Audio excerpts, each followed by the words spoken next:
Welcome to According to Sam, folks. This is episode 234. What a week we just had.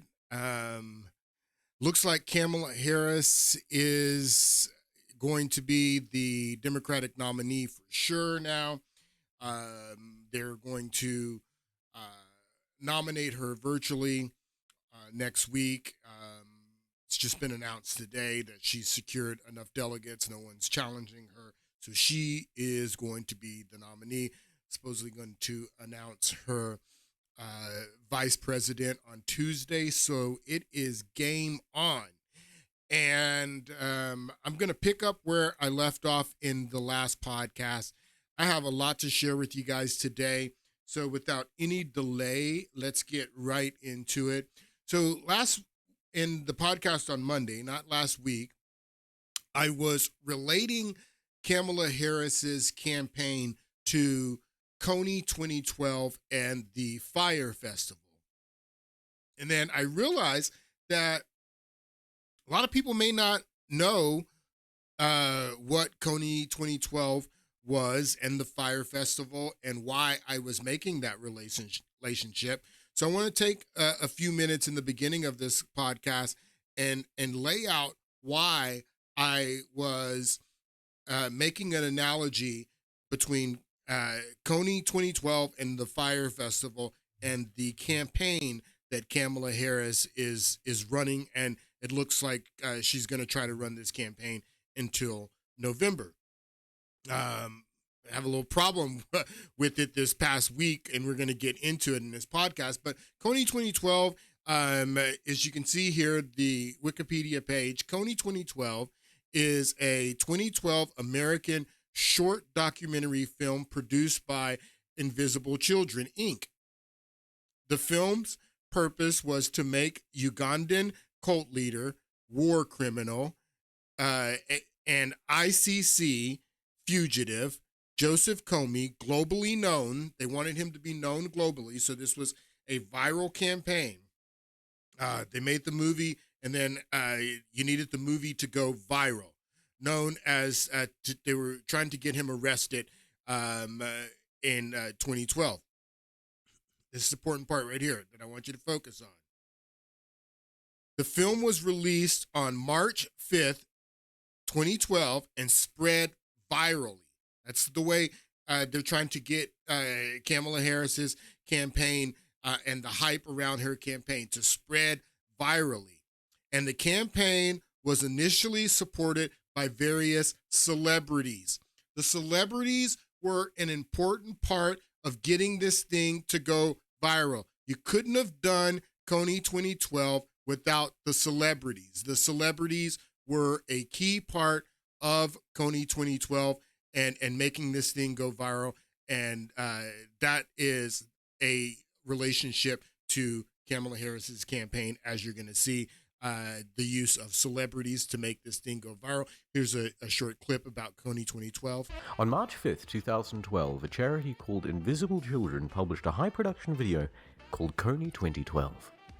It was an awareness campaign seeking to mobilize action to capture or kill Ugandan warlord Joseph Kony. And the goal of the story was to make Kony famous. 30 minutes long, it really tried to pull at your heartstrings. At the end of my life, I want to say that the world we've left behind is one that Gavin can be proud of. This is the movie. A place movie. that doesn't allow Joseph Konys and child soldiers. And little Gavin would have been proud, because it took off like no video on YouTube ever had.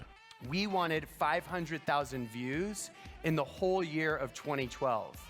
We got 500,000 views in the first 3 hours. Yep. It received... With the use of celebrities. Celebrities helped this thing go viral, and it went viral. Now, the Fire Festival. What was the Fire Festival? Pretty much kind of the same thing. Fire Festival was a fraudulent luxury music festival organized by Billy McFarland, an American businessman whose enterprise have been characterized by fraud, whose enterprises have been characterized by fraud. And American rapper Ja Rule. All right, so Ja Rule, again, a celebrity influence. You don't get Fire Festival to go viral and have the viral response without the celebrity influence. So Ja Rule was the celebrity influence that helped, and he wasn't the only one that helped the Fire Festival go viral. It was created with the intent of promoting the company's Fire app by booking music talent. The festival was scheduled to take place in April. The event was promoted on Instagram, okay? So you should look at what's going on TikTok. And the irony of Kamala Harris being part of an administration that is trying to ban TikTok, and seeing her campaign and what is going on TikTok right now, it is exactly reminiscent to the viral campaign that the Fire Festival launched on Instagram. It's just using a different social media. Here are the celebrities again. The event was promoted on Instagram by social media influencers, actors, reality TV stars, models, including Kylie Jenner, Bella Hadid, Haley Baldwin. All these superstars helped to promote this fake festival. And here's a little clip about the Fire Festival. And it was around this time that Billy would come up with an idea that would change his life forever. I think the idea just popped up in his head like, ping, we're gonna throw a festival, yeah. Fire team said they wanted to do a music festival in the Bahamas, but they wanted to do it in only 6 months. Billy's plan was to promote the Fire app with his very own music festival. And although Billy had no experience organizing such an event, what he did have was 8 figures of venture capital. So he got to work and put together the best team that other people's money could buy. They just bought an island. We got ours for $10 million, freehold land, no lease. They were hiring the best in each category. Best talent, best distribution, best social media company. In the background, Billy was forming his own team of Avengers. And when it came to promotion, he would handpick 10 individuals who would come together to create the greatest marketing team the world had ever seen. The greatest marketing team that the world had ever seen. Supermodels. I'm talking about supermodels. I thought it was the best thing ever. I thought. So they got Ja Rule, they got the supermodels, and they promote the hell out of this thing. And it was completely fraudulent. If you know the story of the Fire Festival, it turned out to be an absolute disaster. So why do I relate Kamala Harris's campaign to Fire Festival and Coney 2012? Well, this was an event that Kamala Harris did this week in Atlanta. And you remember in the last podcast, I was explaining to you how nobody was showing up to her events, that her events weren't that large, and especially she was hurting with Black supporters. I explained to you she's polling at 78% with Black voters. Joe Biden got 88% in 2020. So she's 10 points underwater with Black voters. So she's got to increase her Black support. So her campaign is not a campaign where she wants to run on her record, which we're going to talk about next week, or where she wants to run on issues. No, she's doing Fire Festival and Coney 2012 type of promotion using celebrities to increase her notoriety, and that is the heart of her campaign. This event that she did in Atlanta held about 10,000 people. They filled the arena, but were the people there to see Kamala Harris and to hear, what she had to say about policy and about issues? No, they were here to see this woman shake her butt. This woman was bringing the people to the Kamala Harris rally. This woman was the reason that all these people were there. And then after the concert, Kamala Harris, she got on and to speak, and then she spoke for about 10 or 15 minutes, didn't really say anything. We're going to get into a little bit of what she said after this, but the people were there. Now, not everybody was there to see Meg the Stallion shake her butt. Like some of these people here, these union people, they were there to look at this woman here. I mean, these people were there to hear a political speech. They thought they were going to be at a political rally, some of these people, but they had to witness Meg Thee Stallion's concert first. The rest of these people were there for the concert, and they stayed to listen to Kamala Harris speak. But Kamala Harris does not want to do traditional a campaign where she sits down for interviews, where journalists are going to talk to her about her flip-flop, the platform that she ran on in 2020 is a totally different platform that she's running on now. She doesn't want to do interviews like that where she has to answer questions. None of that. All she wants to do is be promoted on TikTok, have this viral campaign, use celebrities to increase the hype. It's all about hype. It's like a balloon that they're blowing up with hype. Only problem is that Donald Trump popped that balloon this week, and we're going to talk about that here in a moment. But this is what her campaign is about.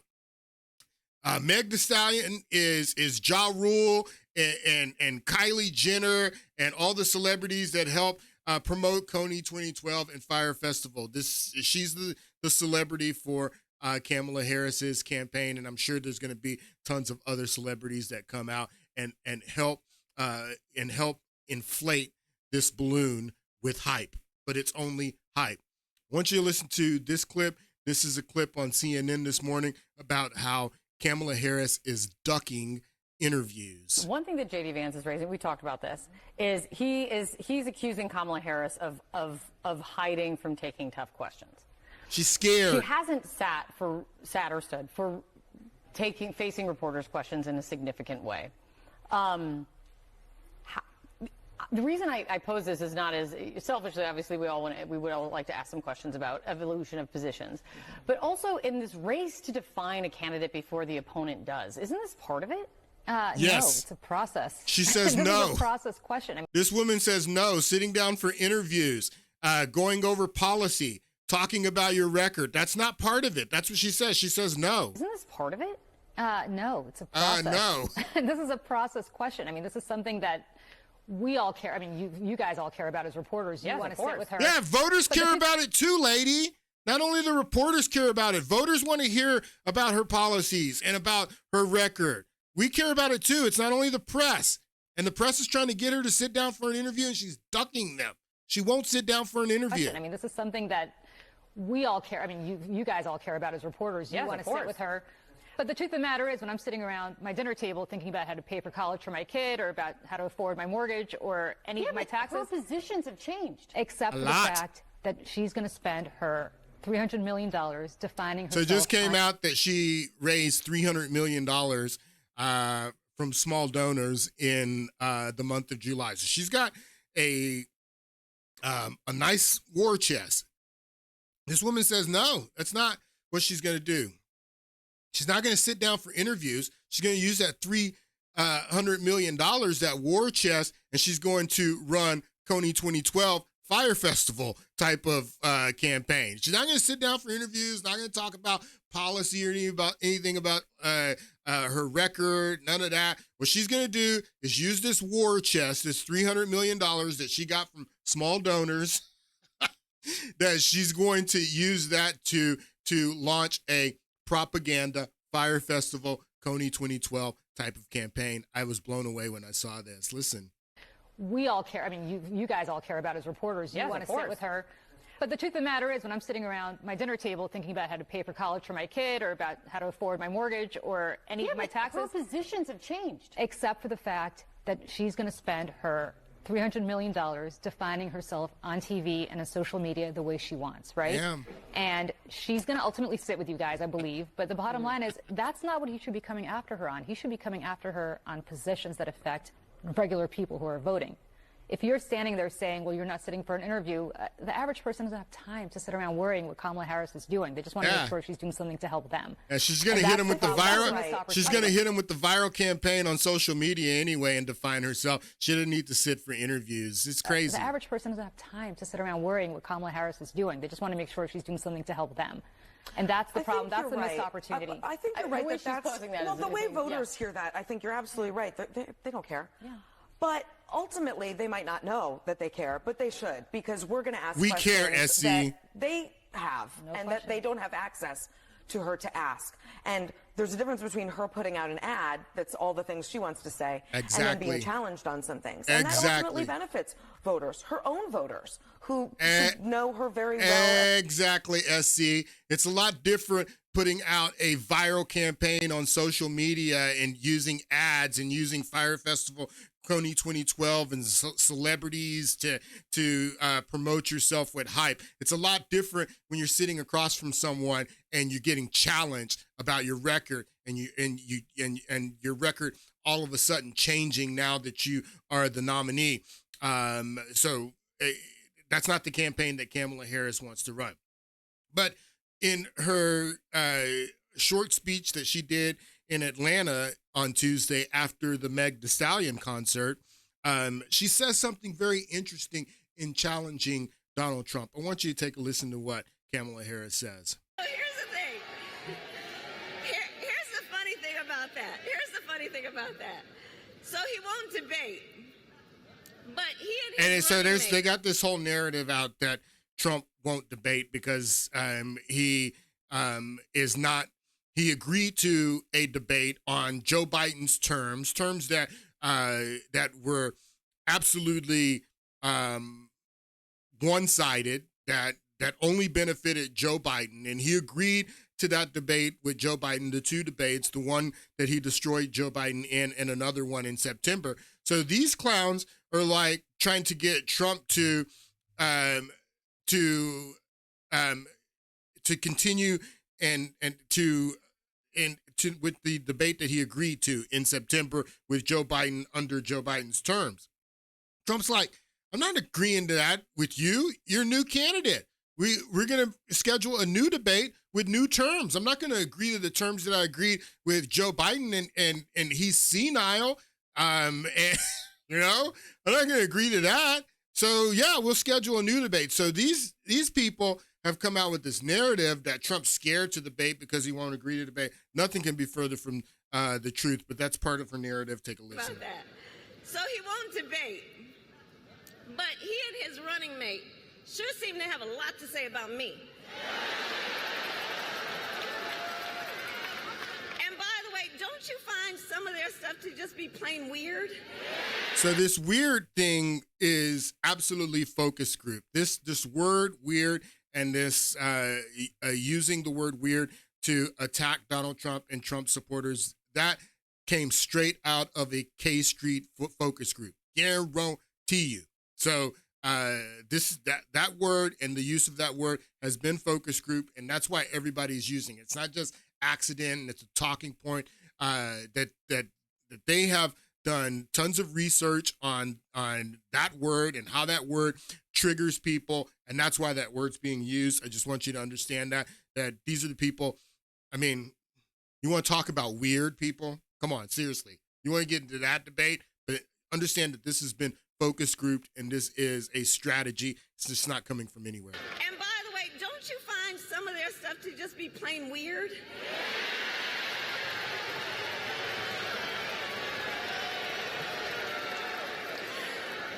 No substance at all. Well, Donald,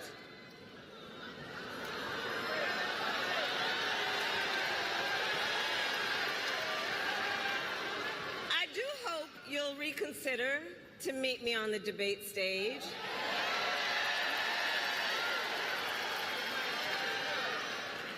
Because as the saying goes, if you've got something to say,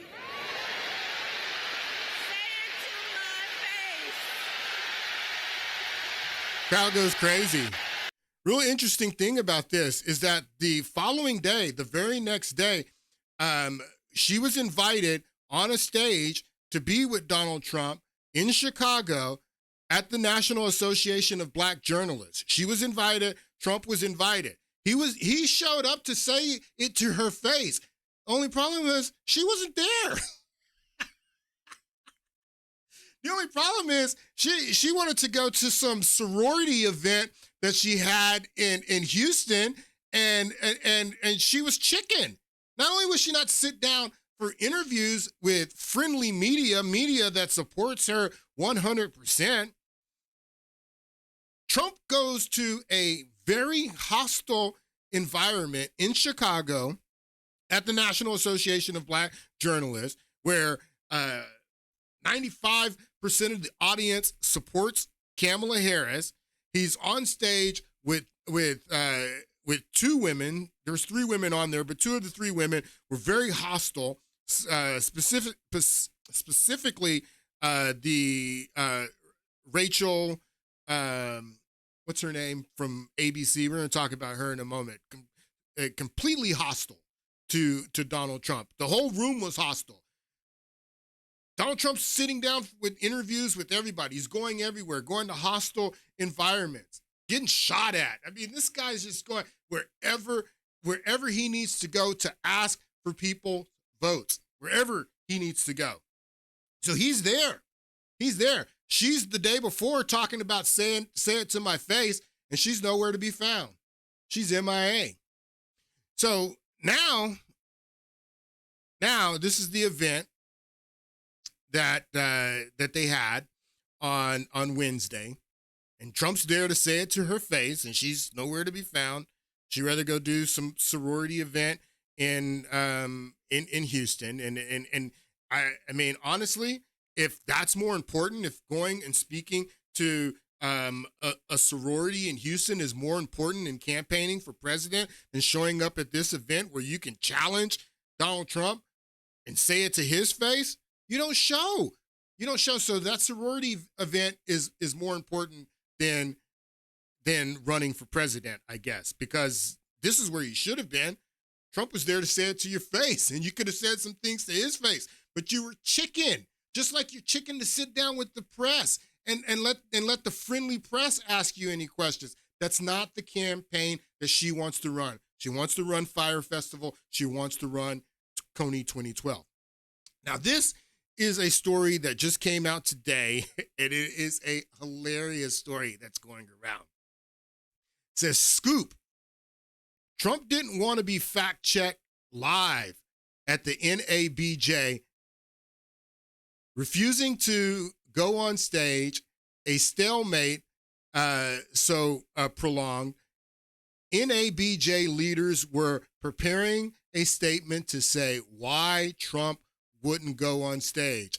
As Ken Lemon was preparing it, Trump walked out on stage, just walked out on stage while Lemon is preparing the statement, is what Lemon told Axios. Axios is who broke this story. This is the story that is going around now, that Trump refused to be fact-checked live on stage, and so get all this, that Trump refused to be fact-checked live on stage, and he says he wasn't going to go on.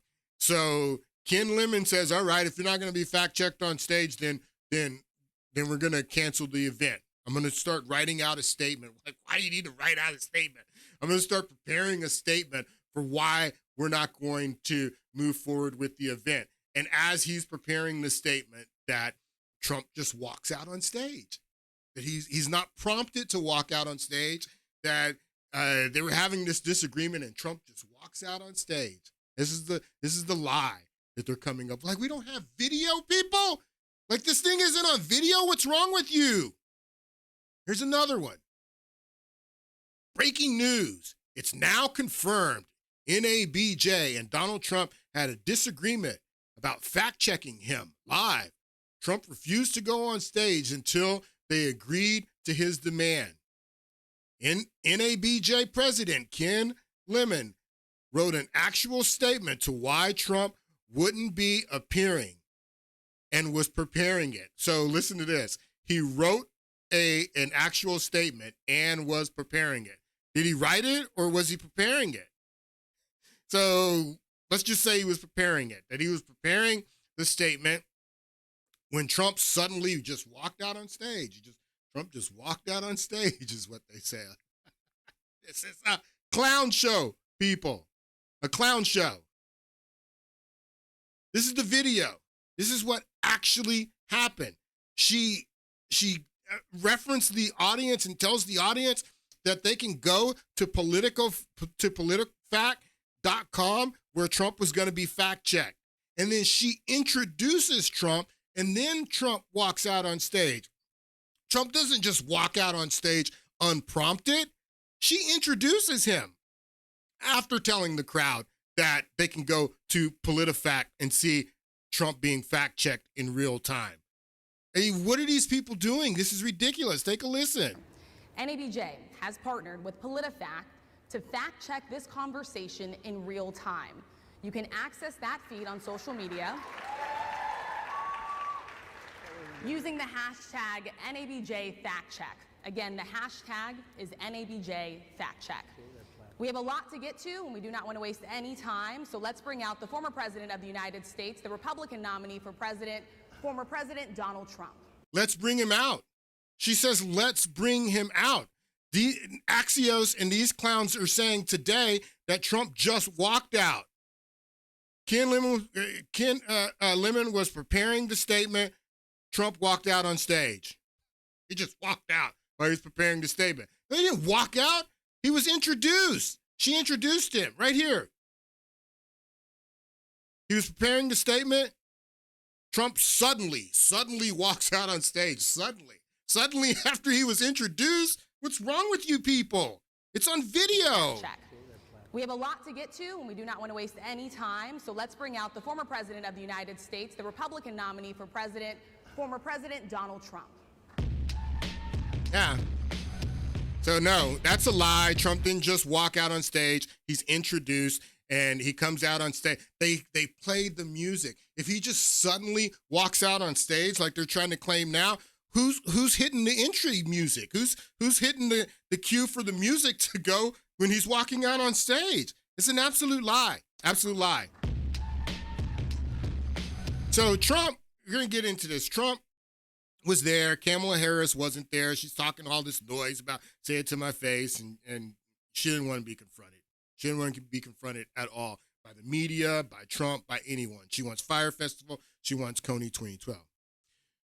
But Trump, in this interview, man, I don't know if Trump he probably did. He probably did because the guy's genius. But what he does is, like I said, that this hype balloon of Kamala Harris's campaign is all hype. It's all air in a balloon. And Trump realized that. He realized that. And what he did in this interview is he took a pen and he popped that little balloon.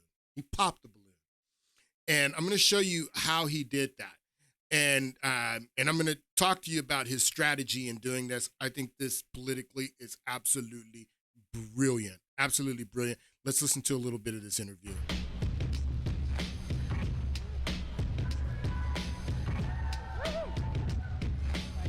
He suddenly walks out on stage. It's hilarious.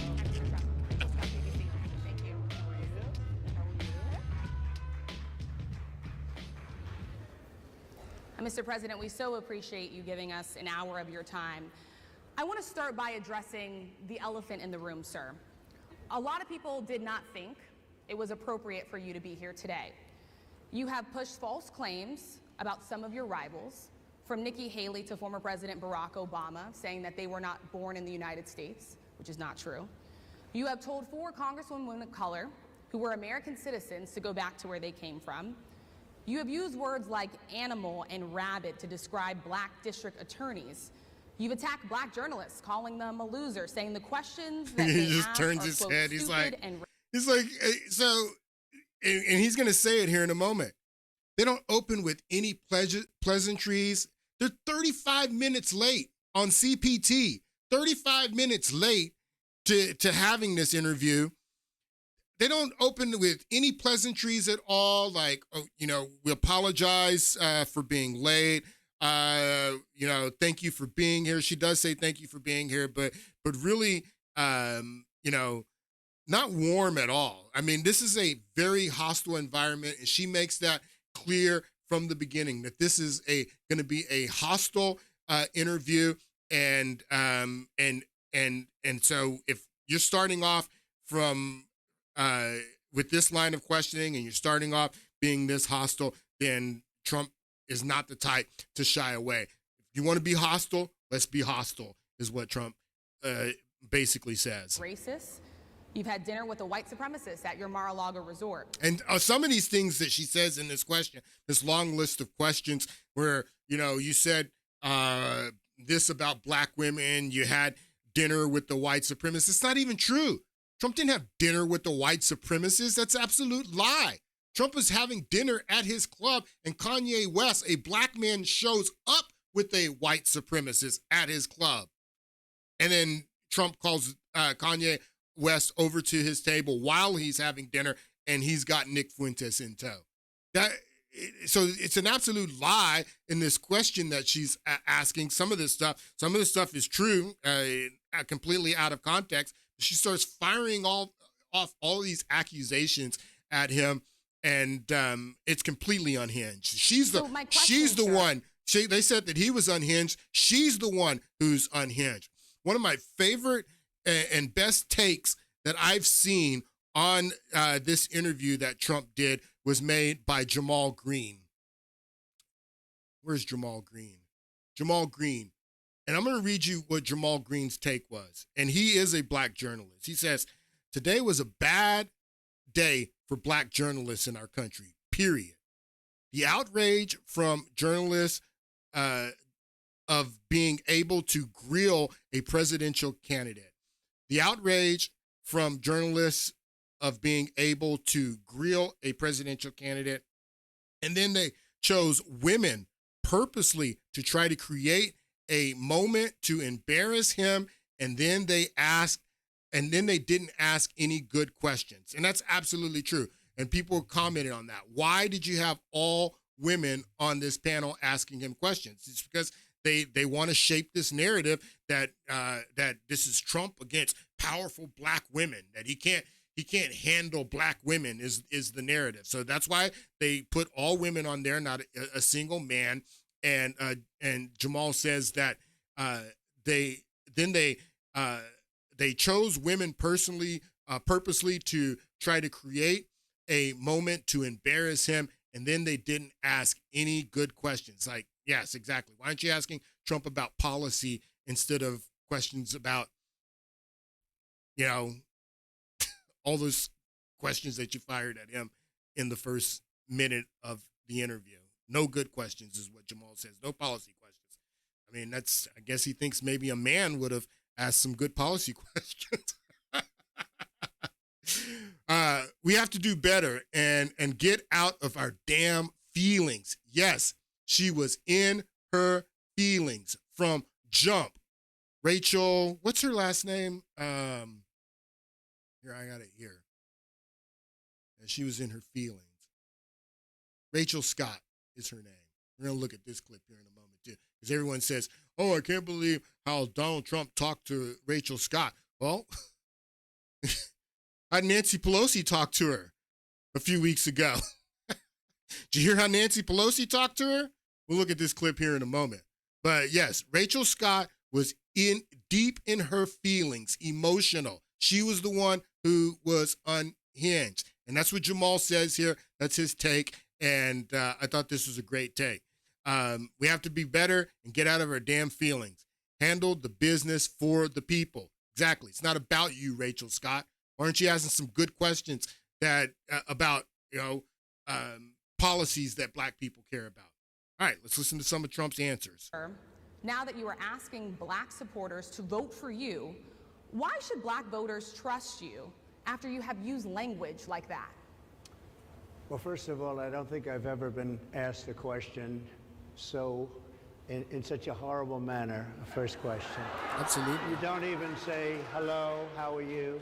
Absolutely. Are you with ABC? Because I think they're a fake news network. She is, network. And they are. And I think it's disgraceful that I came here in good spirit. I love the black population of this country. I've done so much for the black population of this country, including listen to the applause. Including opportunity zones with Senator Tim Scott of South Carolina, which is one of the greatest programs ever for black workers and black entrepreneurs. I've done so much, and and I say this, historically black colleges and universities were out of money. They were stone cold broke. Listen to the applause. I saved them, and I gave them long-term financing, and nobody else was doing it.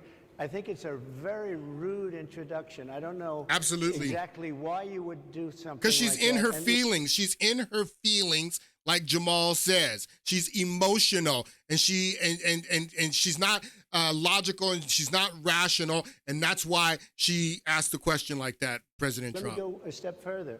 I was invited here, and I was told my opponent, whether it was Biden or Kamala, she was scared. I was told my opponent was going to be here. She's it turned scared. out my opponent isn't here. She had to go to some sorority event in Houston. That was more important. You invited me under false pretense, and then you said you can't do it with Zoom. Well, where's Zoom? She's going to do it with Zoom, and she's not coming.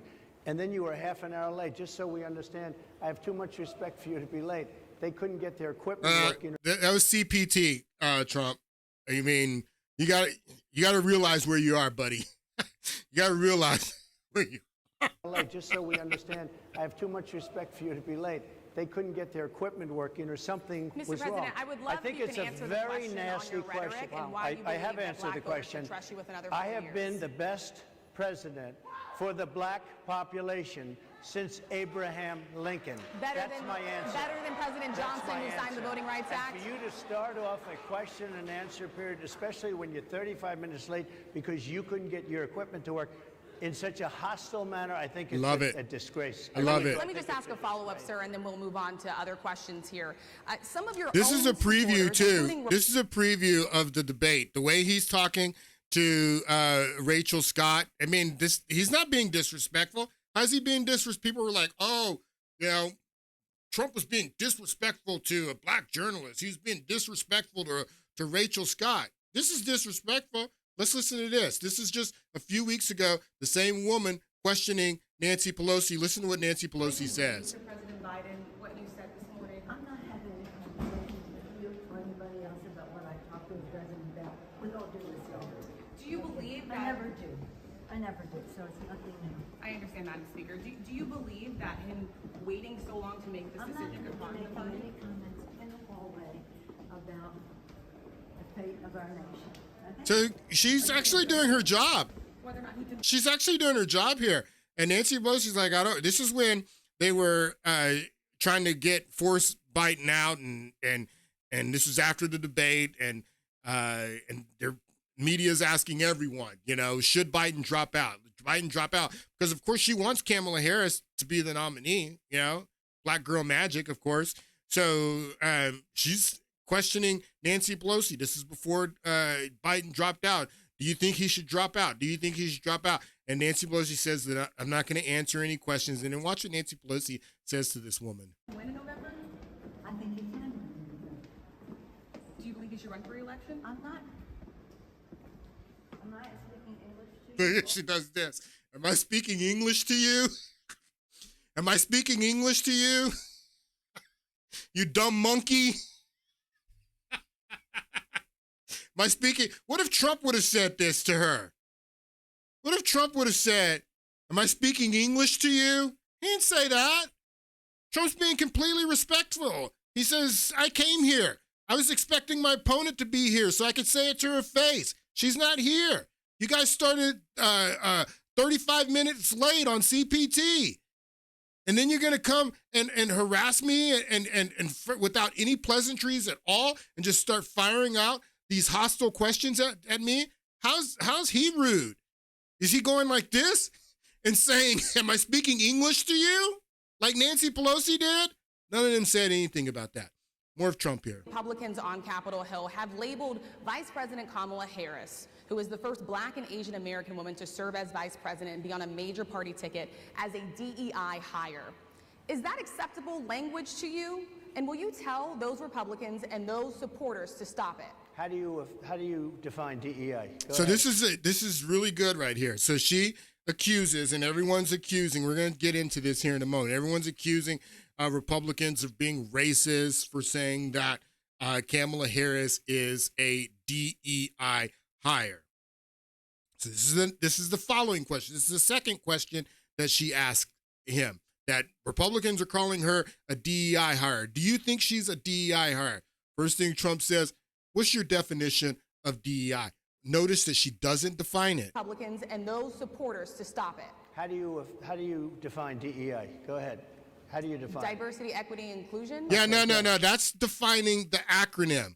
That's saying what the acronym stands for. That's not a definition of what the acronym means, Rachel. That's defining what the acronym stands for. Diversity, equity, inclusion. But what is diversity, equity, and inclusion? He asked her again. She refuses to define it. And will you tell those Republicans and those supporters to stop it? How do you define DEI? Go ahead. How do you define diversity, equity, inclusion? Okay, yeah, go ahead. Is that yeah, what your give us a definition.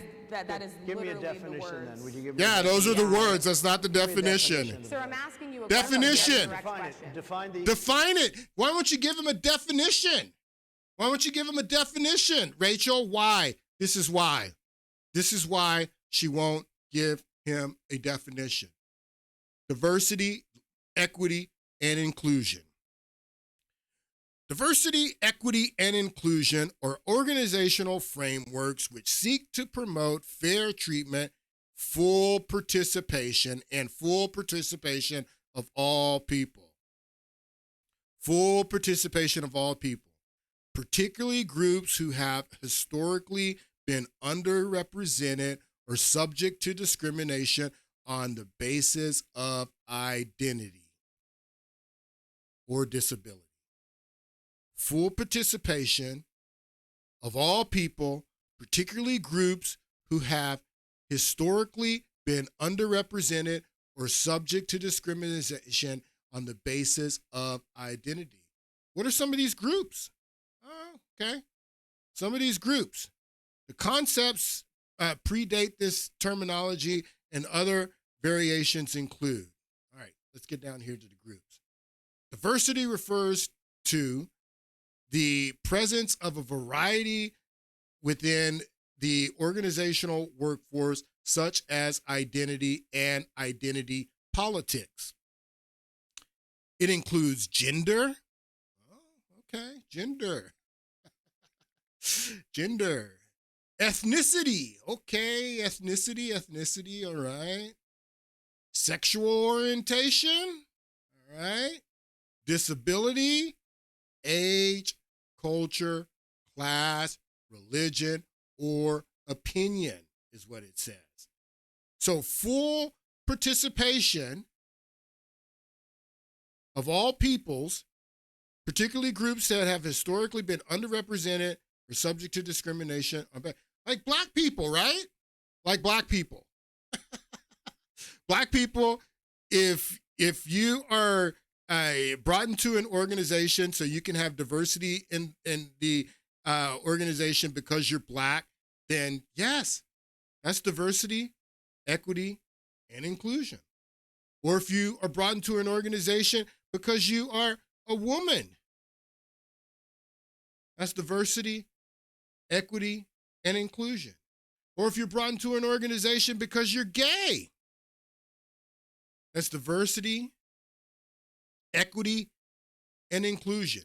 If that's the reason that you're brought into an organization or brought onto a job because of your identity, that is diversity, equity, and inclusion. And why are you guys running from this?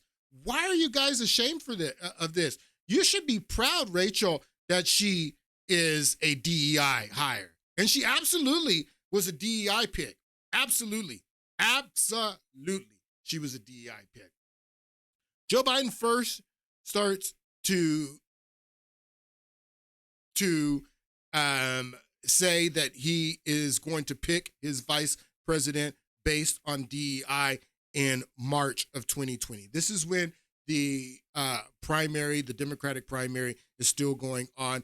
I've put these articles that I'm getting ready to share with you in sequence by their date. So you'll notice here that the date is March 15th on this article, and this is in the debate where Joe Biden, he says that 50% of the population, if you're a male, then you will not be considered for vice president.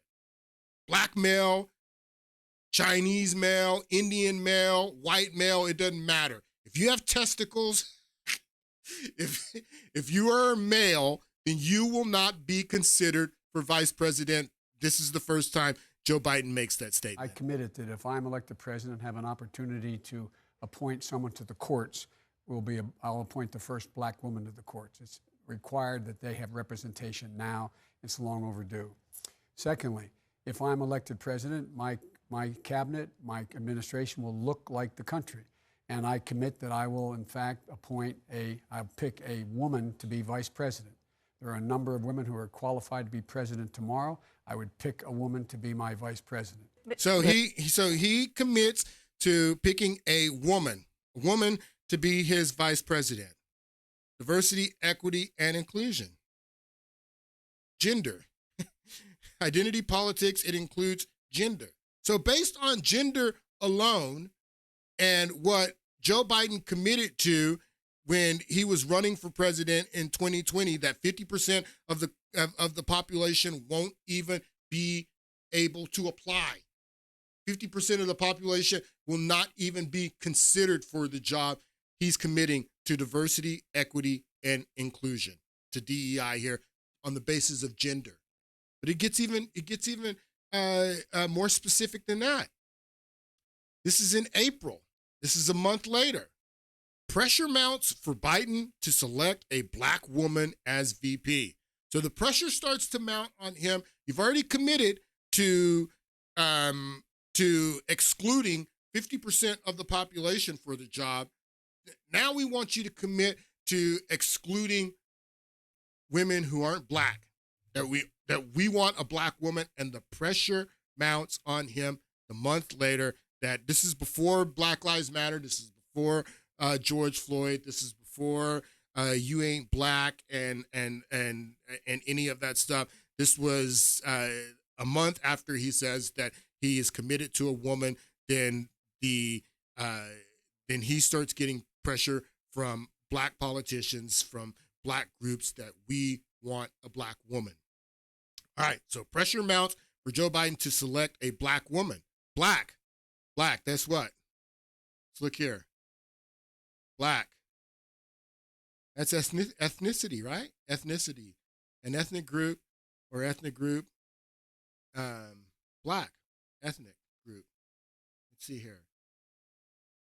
Historically been underrepresented or subject to discrimination.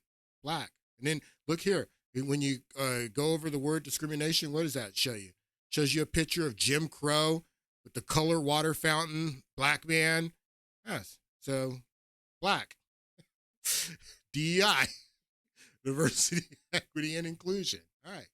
So pressure mounts on Biden a month after he commits to excluding 50% of the population. Pressure mounts on him to select a black woman. This is May 1st. This is May. The push for Joe Biden to choose a black woman as his running mate explained. It goes down here, and if you read, this article talks about how black women have been, the heart of the Democratic Party, and black women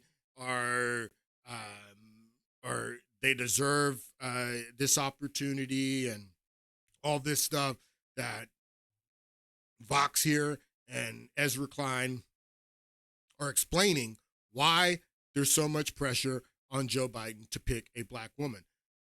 Some Democrats are looking for more representation on the ticket, and a vice presidential pick would boost turnout. So pick a black woman. If she's black, that's going to boost turnout, is what Vox says here. This is May 1st. All right. May 4th, just 3 days later, AP, Biden pressed to choose a black woman as his running mate. Black woman, huh?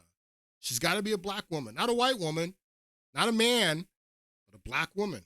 Pressure. Biden's pressed. All right, so this is May 22nd. This is a few weeks later, and this is when Biden steps in it on the Charlemagne the God show. And when he says that if you don't vote for him, you ain't black. Now, there's already pressure on him. Now you're in May. Biden commits in March that he's going to exclude 50% of the population, that he's going to pick a woman. Pressure starts to mount on him immediately to pick a black woman. In April, you're in May now. Now you're at the end of May. He goes on the Charlemagne the God show, and he steps in it, puts his foot in his mouth, and this became the big catalyst where they were going to use this. They were already putting pressure on him. They were already trying to force him to pick a black woman. And you're still here on May 22nd. This is still before George Floyd. George Floyd tape doesn't start going viral until the end of May, a week after this. And the George Floyd Black Lives Matter Summer of Love protest adds more pressure on Joe Biden to pick a black woman. Joe Biden here takes Trump, and you ain't black. Biden made his first appearance on the Charlemagne the God show. Long way until November. We got more questions. You got more questions, but I tell you, if you have a problem figuring out whether you're for me or Trump, and you ain't black. It don't have nothing to do with Trump. It has to do with the fact I want something for my community. I would love to see. Take a look at my record, man. Yeah, we've seen your record, buddy. We've seen your record. So when this happens, all of the black Democrats start clutching their pearls, and they're like, "Oh my God, we're so offended that you would say this." You know, and it's funny what they're offended about too. It says so right here at the bottom. I don't know if you can see it, but it says Biden's response was criticized for treating African-American voters as a monolith. Can you believe it? That's what they got mad at him for, saying, "Oh, you're treating all black voters like a monolith." What are you talking about? All of you treat us like a monolith. You say that we're cooning if we're voting for Trump, and that we're not really black if we're voting. You're the ones who treat us like a monolith. Joe Biden just said what you guys say. But they use this. These race hustlers use this, and then they started putting more pressure on Joe Biden after these comments to choose a black woman. All right. This is June 3rd. So June 3rd, we're already into George Floyd Summer of Love. This is right. June 3rd is right the time where they're protesting at the White House. This is actually a day or two after Donald Trump was rushed to his underground bunker.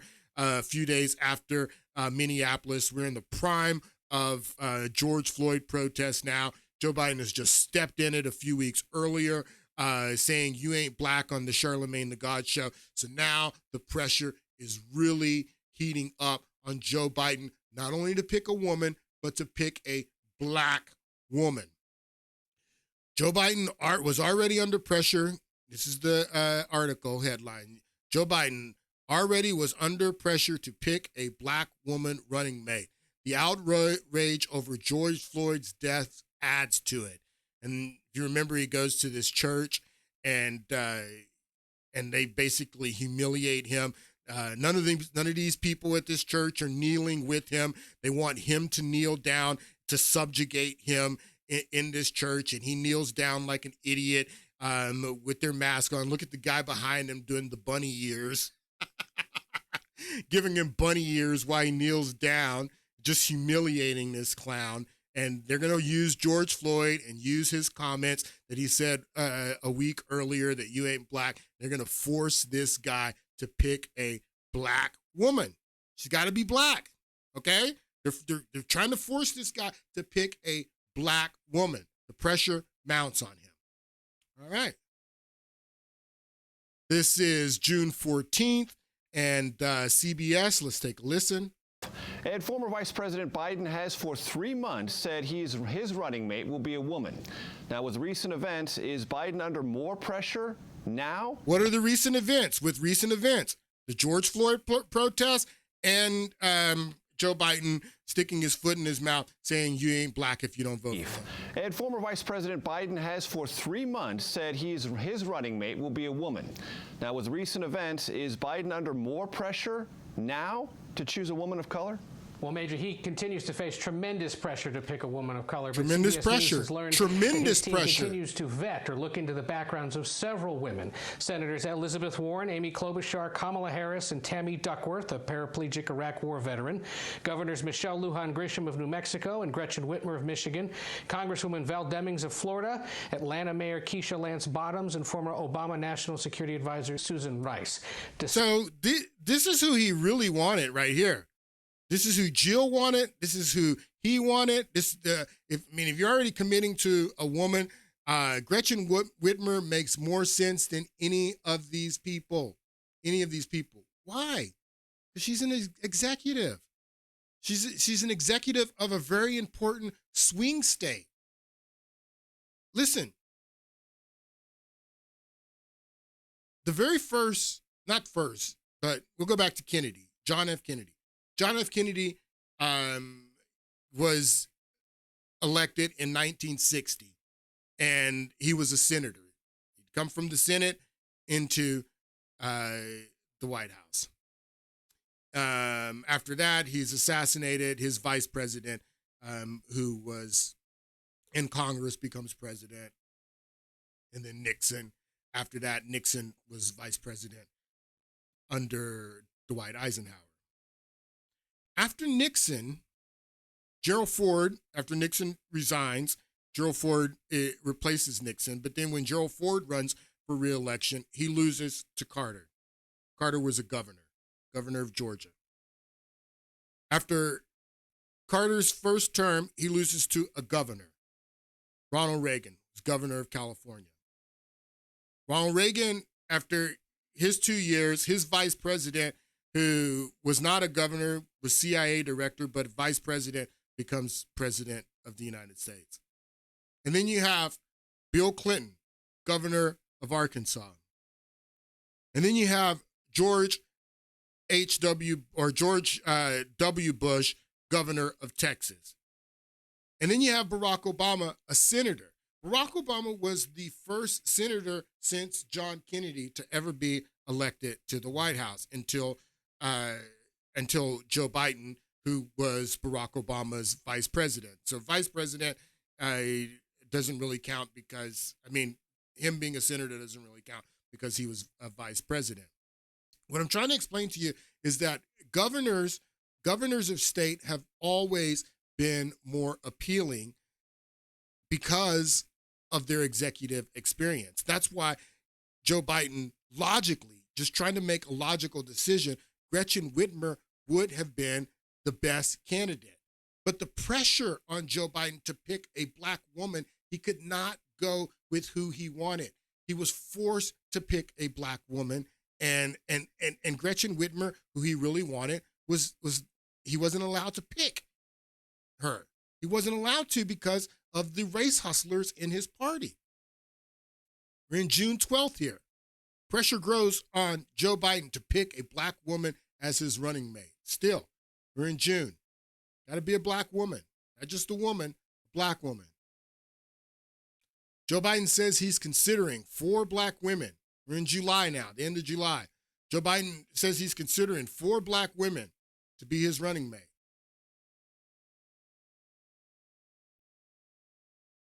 These are the 4 black women that he was looking at.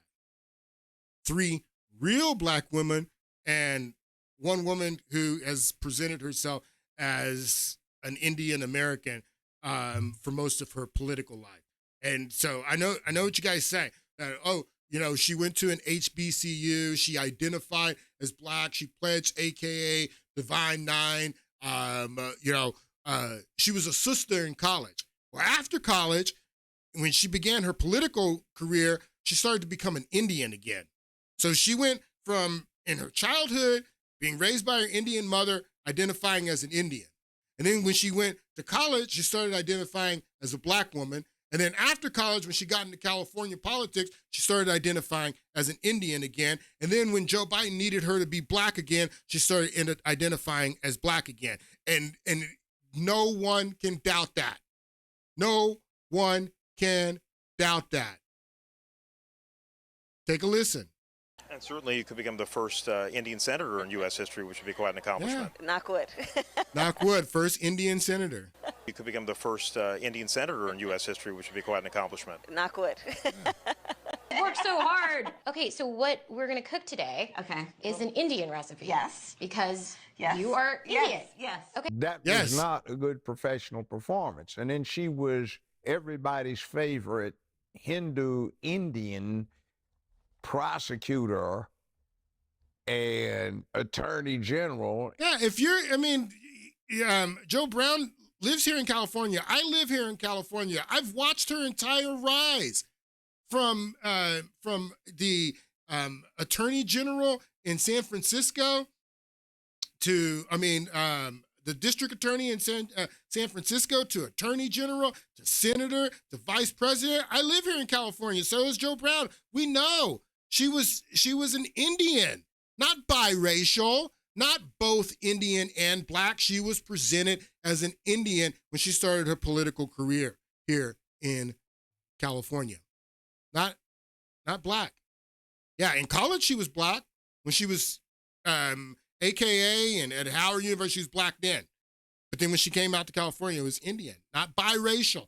It's funny how the media, they learned this word biracial all of a sudden. They're all using it now, biracial this and biracial that. No, none of you guys said biracial when she was running for the senator. Sacramento Bee. Watch, Kamala Harris sworn in as first Indian American senator. Why not Indian and black American? Why doesn't it say this on Sacramento Bee? And if Kamala Harris had a problem with this, why didn't she contact the Sacramento Bee and say, hey, wait a minute, you're leaving out part of my heritage. Don't write articles like that. She was presenting herself as Indian American, people. She didn't have a problem with Sacramento Bee writing this article saying that she's the first Indian American. If she did, she would have called up to Sacramento Bee and said, hey, wait a minute, I'm biracial. Don't leave out my black part. She didn't do that. Watch, Kamala Harris sworn in as first Indian American senator. Economic Times. Kamala Harris may become first Indian American senator, not biracial, not Indian and black American, Indian American. Business Insider. California's Kamala Harris becomes first Indian American senator, not biracial, not black and Indian, Indian American. She doesn't become black until Joe Biden needs to appease the black people in the Democratic Party that are putting pressure on him to choose a black woman. Then she becomes black. So Joe Biden was looking at these 4 black women. What's the difference in these 3 black women and Kamala Harris? This is the difference. Edmund Pettus Bridge. What's Kamala Harris doing there at Edmund Pettus Bridge? She has Jamaica and India don't have anything to do with the Edmund Pettus Bridge. They have no relationship with the Edmund Pettus Bridge. It's so funny that one of the hit songs of this summer is this Kendrick Lamar song, Not Like Us, where he's dragging Drake, who is a Canadian rapper and who is half black, half Jewish, and Kendrick Lamar, it makes this song, which is the hottest song of the summer, saying that Drake is not like us, not like us. Kamala Harris, not like us. Kamala Harris is like Drake. She has no connection to the Edmund Pettus Bridge. But Joe Biden, because of the pressure on him to choose a black woman, he's got to make her black. He's got to make her black. Op-ed. Los Angeles Times. Op-ed. Biden faces pressure to pick a black woman as his running mate. Who should it be? And then look who Los Angeles Times puts a picture of. They don't put a picture with Biden and anyone else, any of the other black women that he's looking at. I mean, they don't put a picture in the LA Times of Stacey Abrams or Keisha Bottoms here. Biden faces pressure to pick a black woman. Biden, Kamala Harris. What's the date on this? July 25th. listen to a little bit of this clip. No, I don't have time for that clip. I'm going to show you one more thing. We're going to pick this back up on Monday because I still have so much to share. Politico, the date on this. This is August 10th. This is just a few days before Joe Biden makes his final pick and picks Kamala Harris. Look at the headline. He better pick a black woman. Biden faces Whitmer backlash because, again, Joe Biden wanted to run with the governor, with the executive, Gretchen Whitmer, but she was too white. She was too white for them. African-American activists and operatives say Biden would pay a steep price if he chooses a white woman. This is the threats that African-American race hustlers in the Democratic Party were making on Joe Biden. African-American activists and operatives say Biden would pay a steep price if he chooses a white woman. Whitmer was too white. Back to DEI here. Back to DEI here. It wasn't good enough for gender. They had to include ethnicity. That Joe Biden would pay a steep price if he chooses Whitmer. And listen to this. Ally and an important ally during the recent months and on the policy side. I just think at the end of the day that that Joe Biden is going to pick a woman of color and that he'd get a lot of blowback if he didn't. And he doesn't need a lot of blowback right now. He'd get a lot of blowback if he doesn't pick a woman of color. No, it has to be a black woman. And then finally, after he picks Kamala Harris, Joe Biden comes out and says he did not feel pressure to select a black woman as his running mate. Yeah, if you believe that he didn't feel any pressure. Like I said, folks, I'm going to pick this back up on Monday because I didn't get to everything. I had a lot more to share. But hope you guys have a great weekend, and I will see you on Monday. Thanks again for listening.